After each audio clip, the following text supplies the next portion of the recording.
இங்கே ஒரு அழகான கிராமத்துல ஒரு அம்மா இருக்காங்க. அந்த அம்மாவுக்கு ஒரு குட்டி பெண் குழந்தை இருக்கு.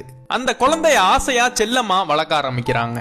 அந்த சின்ன பொண்ணும் கொஞ்சம் கொஞ்சமா வளர்ந்துகிட்டு வரா. ஒரு சிங்கிள் பேரண்டா இருந்து அந்த பொண்ணை நல்லா பாத்துக்கிறாங்க. நாட்கள்லாம் கடந்து போய் அந்த பொண்ணும் பெரிய பொண்ணா ஆயிடுறா. அந்த வயதான அம்மாவை வீட்டுல விட்டுட்டு இவ வேலைக்கு கிளம்புறா. இவ வேலைக்கு போறது மட்டும் இல்லாம ஒரு பையனை காதலிச்சுட்டு வரா. ஒரு வழியா 2 பேரும் லவ் பண்ணி ஒரு மேரேஜும் பண்ணிடுறாங்க. காலங்களும் அதே மாதிரி போயிட்டே இருக்கு. இந்த பொண்ணுக்கும் ஒரு சின்ன பெண் குழந்தை பிறக்குது. அந்த குழந்தைய இவங்க அம்மா எப்படி பாத்துக்கிட்டாங்களோ அதே மாதிரி இவளோட குழந்தையும் பார்க்க ஆரம்பிக்கிறா. நாட்கள் ஆக ஆக அந்த குழந்தையும் வளர ஆரம்பிக்குது. அந்த குழந்தைக்கு இந்த பொண்ணு சாப்பாடு தான் ஊட்டி விடுறா.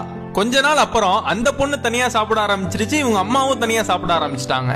அதுக்கப்புறம் அந்த பொண்ணு வளர்ந்து அந்த பொண்ணுக்கும் கல்யாணம் ஆயிருது. இந்த அம்மாக்கு வயதாகி வீட்டுல வேலை பார்க்க ஆரம்பிச்சிடுறாங்க. இந்த பொண்ணும் மாப்பிளையும் இவங்க வீட்டுல சாப்பிட்டு முடிச்சதுக்கு அப்புறம் அவங்க வீட்டுக்கு கிளம்புறாங்க. இந்த அம்மாவோட பொண்ணு கிளம்புனதுக்கு அப்புறம் இந்த அம்மா மட்டும் தனிமையா இருந்து பழைய போட்டோவனா பார்க்க ஆரம்பிக்கிறாங்க. வீட்டுக்குள்ளே தனியா எதையோ ஒண்ணு நினைச்சிட்டு உட்கார்ந்தே இருக்காங்க.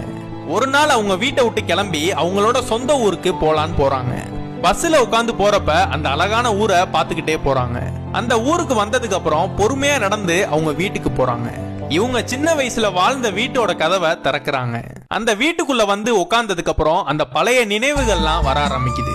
இவங்களை இவங்க அம்மா எப்படி பாத்துக்கிட்டாங்கன்னு ஒண்ணு ஒன்னா நினைக்க ஆரம்பிக்கிறாங்க. அதெல்லாம் நினைக்க நினைக்க இவங்க கண்ணுல இருந்து தண்ணியா வருது. காலங்கள் மாறினாலும் அந்த பழைய நினைவுகள் மாறாது.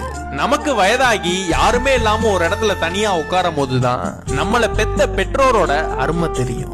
நம்ம சின்ன வயசா இருக்கும் போது நம்மளனா எப்படி பாத்துக்கிட்டாங்களோ அது மாதிரி பாத்துக்கலனாலும் அவங்க இருக்கிற வரைக்குமாச்சும் நல்லா பாத்துக்கோங்க.